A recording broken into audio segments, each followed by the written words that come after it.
Tips for healthy hair and hair care. Hello all, ఇలాంటి healthy hair కోసం నేను చెప్పబోయే టిప్స్ ఫాలో అవ్వండి. డెఫినెట్లీ మంచి రిజల్ట్ వస్తుంది. Dry fruits juice. సో ఇది బయోటిన్ రిచ్ ఫుడ్ కాబట్టి మీకు హెయిర్ గ్రోత్తో పాటు హెయిర్ లాస్ ప్రాబ్లమ్స్ కూడా తగ్గుతాయి. హెయిర్కి మాత్రమే ఆయిల్ అప్లై చేయాలి, స్కాల్ప్కి అవసరం లేదు. షాంపూస్ బోత్ స్కాల్ప్ అండ్ హెయిర్కి అప్లై చేసిన no problems.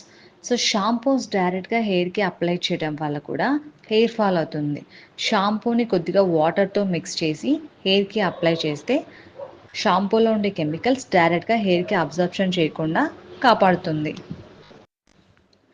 Daily head bath వల్ల కూడా హెయిర్ ఫాల్ ఉంటుంది. బికాస్ స్కాల్ప్ నుండి మనకి ఎప్పుడూ ఆయిల్ ప్రొడ్యూస్ అవుతూ ఉంటుంది త్రూ సెబాషియస్ గ్లాండ్స్. సో ఆ ప్రొడ్యూస్ అయ్యే ఆయిల్స్ అనేవి కూడా తగ్గుతాయి. ఆయిల్ పెట్టుకొని ఎండలో తిరగటం వల్ల స్కాల్ప్ దగ్గర డస్ట్ పోయి హెయిర్ ఫాల్ అవుతుంది. So weekly twice head bath చేయడం బెటర్ ఆప్షన్. ఈ మధ్య ట్రెండింగ్లో ఉండే topic rice water. So rice water వల్ల hair growth and hair loss problems పక్కా రిజల్ట్ అంటున్నారు.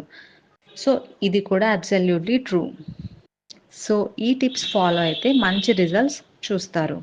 హెయిర్ కేర్ గురించి ఏమైనా క్వరీస్ ఉంటే comment in the comment box. And for more interesting videos, subscribe to our channel. Thank you.